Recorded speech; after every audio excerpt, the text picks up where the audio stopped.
ትዝታው እንደምን አለ ደህና እንዳሉንክ እያየሁኝ ነው። ለማንኛውም አሁን በተናገርከው ነገር ብቻ ራሱ እንደው ስሙን በአንደበት ለመጥራት ብትደፍርም ብትሞክርም ምን ያህል ለክርስቶስ ጠላቱ እንደሆንክ ጸረ ክርስቶስ እንደሆንክ ላሳየ ይችላል። ከኔ ጋራ ለመነጋገር የኦርቶዶክስ ቤተ እምነት የምትወክለው ማንኛውም ሰው አጽፎ መምጣት ይችላል። እኔ ራሴን ወክዬ እገኛለሁ። ያረጋል አበጋዝ፣ ብርሃኑ አድማሴ፣ ዘበነ ለማ፣ ሊቀ ሊቃውንት እዝራ ይወል እኔ የምፈልገው ለመነጋገር ከነዚህ ጋር ለነዚህ ሊቅ አያስፈልግም። ለነዚህ መምህር ውብና ሊቀ ሊቃውንት ይምጡ፣ የሊቃውንት ጉባኤ ምላሽ ይሰጥበት፣ እንደው ትልቅ መምህር ይምጣ፣ እንደው እንደዚህ ይምጣ የሚባሉ አይደሉም። እነዚህ እዚህ ጋር የሚባሉ አይደሉም። ይሄ በሰንበት ተማሪ አቅም የሚመለስ ነው። እኔ ቄስ ነኝ። ትንሽ ብንከባበር ጥሩ ነው።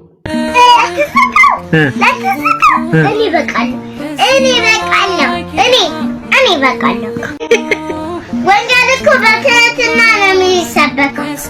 እሱ በተሳደበት አፉ ስለ ኢየሱስ ይነግረኛል። እኔ ድንግል ማርያምን ለማመስገን መጽሐፍ ቅዱስ አላነብም። እንደኛ በደል ቢሆን ኖሮ እዚህ ነበር መቀመጥ የነበረብን። ደረጃችን እዚህ ነበር። እንደምንሰራው ክፋት ቢሆን ኖሮ እንዲህ ነበር መኖር የነበረብን። እንደው ኢትዮጵያ እኮ እግዚአብሔር ስለሚጠብቃት ክርስቲያኑ ምን ያልሰራኑ በደል አለ፣ ምን ያልሰራኑ ክፋት። ኦርቶዶክስ ተዋሕዶ ቤተክርስቲያን እንድጠፋ ለማድረግ ምን ያልተጠነሰ ሴራ ነበረ። ዛሬ እምቢ ያለን የለም። ጥልቅ ኃጢአት ለመተው ሞክረን ደጋግመን ያቃተን ነገር የለም። ዝምቱ፣ ግብረ አውናኑ፣ ጭፈራው፣ ሐሜቱ፣ ዘረኝነቱ በጣም ጥልቅ ውስጥ ነው ያለው። ሀገራችን እያያችኋት ነው። ኑሮ ውደቱን እያየን ነው። ትዳሩን እያየነው ነው። ቤተክርስቲያን እያየናት ነው። ምኑ ጋር ነው ጸጥ የሚል ሰላም ያለው? ምን ጥሩ ዜና እንሰማለን? አባቱን ገደለ ነው ዜናው። ህፃናት ተደፈሩ ነው ዜናው። ታግታ የተወሰደች ልጅ ሞተች ነው ዜናው። ያለ ዜናቸው ህፃናት የታገቱ አይደል? ብር እየጠየቅን አይደለም? ሰው እየሞተ አይደል? ኦርቶዶክሳዊ ክርስቲያን ሆነን ቤተክርስቲያን ነፍስ አውቀን ከመጣ ስንት ዓመት ሆነ? እግዚአብሔር የሚወደው ስንት ጾም ጾመናል? ቂም የሌለበት ተንኮል የሌለበት ከልብ የሆነ ጾም፣ ቂም ያልቋጠረ ጾም፣ ተንኮል የሌለበት ጾም ስንቶች ጾመን? ከፊት ለፊታችን አሁን ከ15 ቀን በኋላ አብይ ጾም ይገባል። ተዘጋጅተንበታል። ገንዘብ ተገን አድርገን ግሮሰሪ ስለገባን ከእግዚአብሔር እናመልጣለን። ገንዘብ ተገን አድርገን ወደ መናፍቃን አዳራሽ ስለገባን እናመልጣለን። ሰላም እኮ ለምን ይመስላችኋል?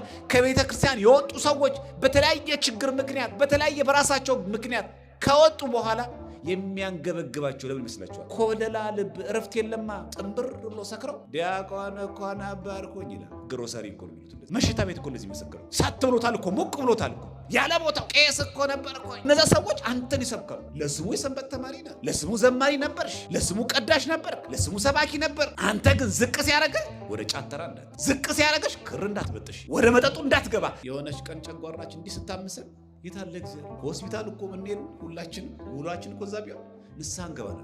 ስንቱ በኦክሲጅን እንዳለ ብታዩ ኖሮ፣ ስንቱ ሰው እኮ መራመድ አቅቶት እኮ በዊልቸር ነው የሚሄድ እኮ ብታዩ ኖሮ እኮ ብንመለከት አንታበይም ነበር። እግዚአብሔር እኮ ለማየት ስንት እኮ በግፍ የታሰረ ሰው እኮ ብታዩ እኮ እንዲህ እኮ አለ። ሁሉም ራሱ ለማስመለጥ ነው። ቤተክርስቲያን የሁሉ ችግር ለምን ገጠማል? ለምን ክርስቲያኖች በየጊዜው ይገደላሉ? ለምን ካህናት በየጊዜው ይታረዳሉ? ለምን ቤተክርስቲያን በየጊዜው ለምን ይቃጠላል? ምን ሆነን ነው? የዚህ ችግር ማን ነው? እኔ እግዚአብሔር የሰው እጥረት የመላእክ እጥረት የለም። ምን ለማለት ነው? ዘማርያም በፍጹም ትህትና ጥሪ ያቀረበ። ትዝታው ከሚባለው ሰውዬ ግን ያየሁት ትህትና የጎደለው መልስ ነው። አረቄ ቤት ነው ይለዋል፣ ጠላ ቀጂ ነው ይለዋል፣ ጸበል ቀጂ ነው ይለዋል።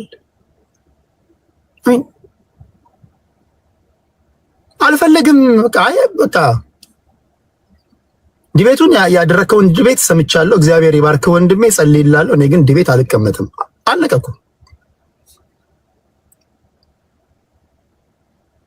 ከዚህ ጸበል ቀጂ ጋር እንዴት ነው የምቀመጠው? ከዚህ ጠላ ቀጂ ጋር፣ ከዚህ እንትን ጋር እንደዛ ይባላል? ቆይ እንዲህ ይባላል ግን ታዲያ ምንድነው? ቆይ ዓለምን ክዳችሁ መንፈሳዊ ሰው ያደረጋችሁ ምኑ ነው? ቆይ እኔ ያልገባ አለኝ። ቁም ነገር በቁም ነገር ንገሩኝ። ምንድነው ከኢየሱስ ክርስቶስ የተማራችሁት? ምንድነው?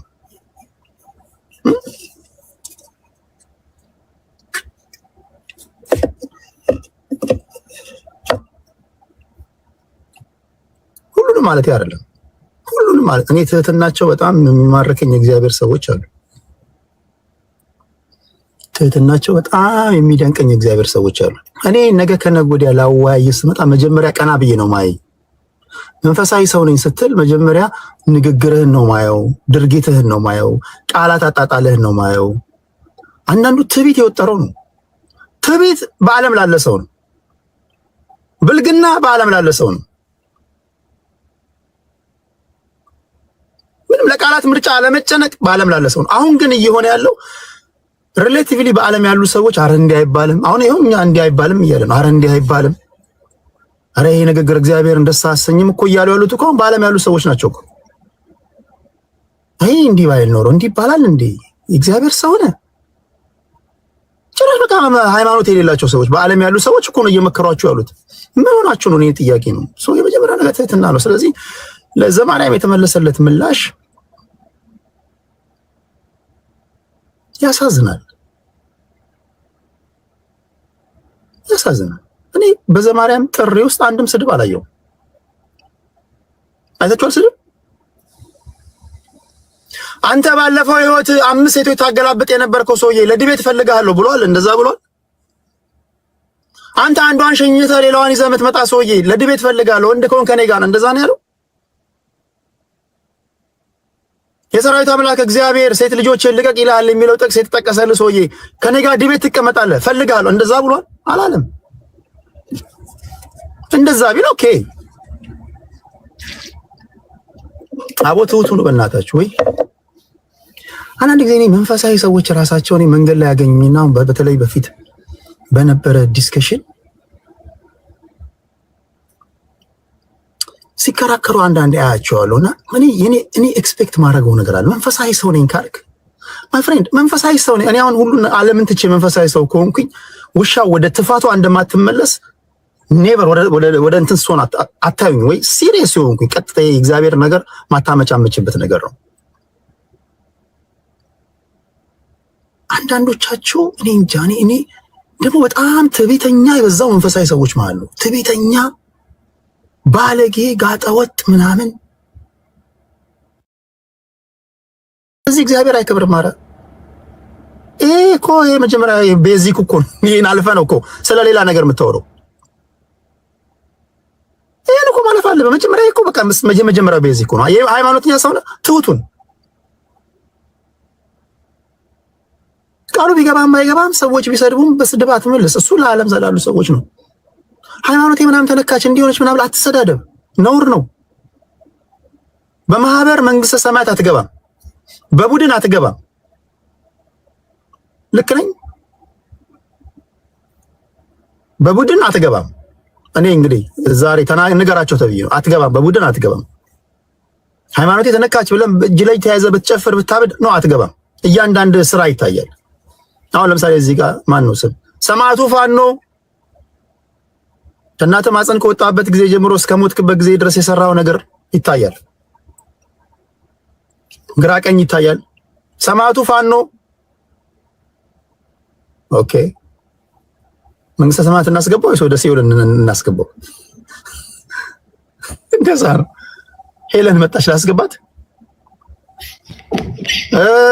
ያቢ ወይ ትዳይ ዛሬ ጌም ላይ ማን ነው? ሄለን ወርቅዬ ወይ ሃይማኖት የግል ነው። አንተ ሄይ በግል ጾም ጸልይ ምናምን ዘንድ ጌታዬ ስላልክም አትገባም። በነገራችሁ ላይ ጌታዬ ስላልክ መንግስተ ሰማያት አትገባም። ቃሉን ሰምቶ የሚያደርግ ፓስተሮች ጋር ነበርን። ያ ፓስተሮች ጋር ሳይሆን መንፈሳዊ ሰዎች ጋር ፕሊስ። መንፈሳዊ ሰዎች በዓለማዊ ሰዎችና በመንፈሳዊ ሰዎች መካከል ልዩነት እንዳለ ፍንትው ተደርጎ ሊገባን ይገባል እኮ። ለምሳሌ አንድ ሰው መንፈሳዊ ሰው ነኝ ካለ ምንድነው የእግዚአብሔር ቃል የሚለው? ከእግዚአብሔር ከሆናችሁ በስራችሁ ትታወቃላችሁ፣ በድርጊታችሁ መታወቅ አለባችሁ እኮ። እኔ አሁን አንዳንድ ጊዜ ግራ ይገባኛል። የሆነ ዲቤት ውስጥ ይቀመጣሉ በመንፈሳዊ ሰዎችና በዓለማዊ ሰዎች መካከል ያለው ልዩነት አይገባኝም። ሁሉንም እያልኩኝ አይደለም። በመንፈሳዊ ነኝ የሚለው ይሳደባል፣ ዓለማዊ ነኝ ያለውም ይሳደባል። እና በሁለቱ መሃል ያለው ልዩነት አንዳንዴ ይጠፋብኛልና በመንፈሳዊ ህይወት ውስጥ ያላችሁ ሰዎች ትህትና ያስፈልጋል። ትህትና በጣም ኢምፖርታንት ነው። ትሁት የምትሆኑት ስለምትሰብኩት ስለ አምላክ ብላችሁ ነው። ምክንያቱም በእናንተ የተነሳ ከንፈሮቻችሁ በረከሱ ሰዎች እሰደባሉ ይላል እግዚአብሔር የሆነ ቦታ ላይ። አንዳንድ ጊዜ በእናንተ የተነሳ እኮ እግዚአብሔር ይሰደባልና በዛም እግዚአብሔር ያዝናልና ምንድነው ይሄን ሁሉ ያነሳሁት? መምህር ዲያቆን ዘማርያም ጥሪ አቅርበው ነበረ ማን ነው ፓስተር ትዝታው ከተባለ ሰው የሰማሁት ምላሽ ግን ትንሽ እንትን የሆነ ነገር ስላየሁኝ ነው። አንዳንድ ወንድሞቼ አንዳንድ እህቶቼ ሲሉት የነበረው ነገር ነው። ኦርቶዶክስን መጥላት እውነተኛ ክርስትና እየመሰለን ያለንበት ዘመን ነው። በተለይ ጴንጤ ይሄንን አርማ እያውለበለበ ነው። ይሄ ብለነው የተውነውን ነገር ባሏ ዛሬ ሰምቶ ታንቆ ሊሞት ነበር ይላል አበሻ ሲተርት። እውነቱን ዮኒ ማኛም እውነቱን ነው። በእርግጥ እሱ ሲለው በደንብ ነው የሚሰማው እና አንዳንድ ሰዎች ቆርቆሯቸዋል። ያለው ነገር እውነት ነው፣ ምንም ውሸት የለውም፣ እውነት ነው። እና ጴንጤ ለመመለስ ምናምን ራስን ይሄ ያለህበትን ክበብ ምናምን ለመከላከል የምታረገውን ጥረት ምናምን ብትተው ነው ጥሩ። ብትተው እና ይልቁኑ ምንድነው ግን ብሎ የእግዚአብሔርን መልእክት በተለይ ወንጌልን በአግባቡ ከማድረስ አኳያ ብናስብ ይሻላል። እነ ትዝታው እነ ማን ይሄ በጋሻው ምናምን በጣም ቆርቆሯቸዋል እና ዮኒ ማኛ ሲሉ በጣም ቆርቆሯቸዋል እና እኔ አይ ወንደር በጣም በእውነት እግዚአብሔር ይባርከው ዮኒን፣ እግዚአብሔር ይባርክ በእውነት ወደ እውነተኛው መንገድ እግዚአብሔር ይመለስ። በመንገዱ ላይ እንድትሆን በጣም እኔም እፈልጋለሁ። ግን ከመጀመሪያ ቀን ጀምሮ በተለይ ይሄን ጉዳይ አንስቶ የሚናገራቸው ነገሮች እኔ ምንም የምጠለው ነገር የለም። that's what I'm trying to say። ምናልባት እንዳለው እሱም ይላል፣ በእርግጥ እኛንም የተቸናል፣ ግን እሱም ይላል እኔ ስል ነው የሚሰማው ይላል። that's good። ግን you need to give credit for God, the Holy Spirit ምናምን እንደዛ መስጠት በጣም አስፈላጊ ነው። ያም ሆነ ይህ ክርስትና በቲክቶክ ዘንድ የተወከለው በእንደዚህ አይነት ውሪዎች ናቸው። እንዳልክ በሚባል ኤርሚያስ በሚባል ምናምን እና እንዲህ አይነት ክርስትናን ሊያበላሹ የሆነ ነገራቸው ሲመረመር ሊያበላሹ በሚችሉ ሰዎች ናቸው። ክርስትና አሁንም መወከል ያለበት በሂዩሚሊቲ ነው፣ በሆሊ ስፒሪት ነው፣ በእግዚአብሔር መንፈስ ኃጢአታቸውን በሚያመላክታቸውና ከእግዚአብሔር ጋር ለመኖር ስትራይቭ በሚያደርጉ ሰዎች እንጂ የሆኑ ሱፐርስታርና ኢሊቶች አይደሉም፣ የቲክቶክ ኢሊቶች አይደሉም። እሱን ነገር በጣም ማሰብ መቻል አለብን። መለስ ስንል ዝም ብሎ አሁን እንዳልክ መጥቶ ዝም ብሎ እንደዚህ እንትን መወከል አይችልም ማለት ነው። ስለ ክርስትና ወክሎ ማውራት አይችልም።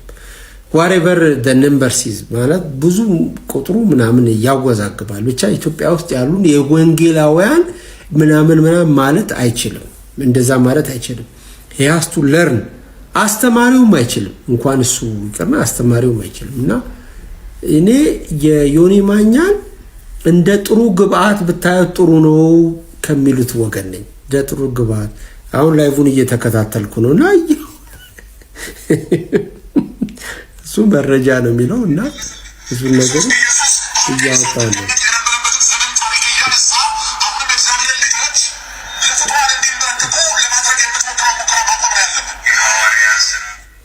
እና ጴንጤ ደግሞ በብዙ ፎልስ ኮንፊደንስ ረጋ ብሎ ምናምን እንደዚህ ምናምን ያስባል። ይሄ ዲሰፕሽን ነው የምለው። ይሄ ራስን ማሳት ነው። አንደኛው ዮሐንስ ላይ ነው ያለው ራሳችንን እናስታለን የሚለው አይነት እንትኖች ውስጥ ተጠምደናል ለማለት ነው። ዮኒ ማኛ እግዚአብሔር ይባርክ። በእርግጥ እኔ አም ኖባዲ ብዙም እንትን ምን አይደለም፣ ግን እግዚአብሔር ይባርክ። ሪል ነገርን አስብ፣ ሪል ነገርን ፈልግ። ከሚል አኳያ ለመናገር ነው። እግዚአብሔር እየተመሰገነ ይሁን። ቴንክ ዩ ጋይስ።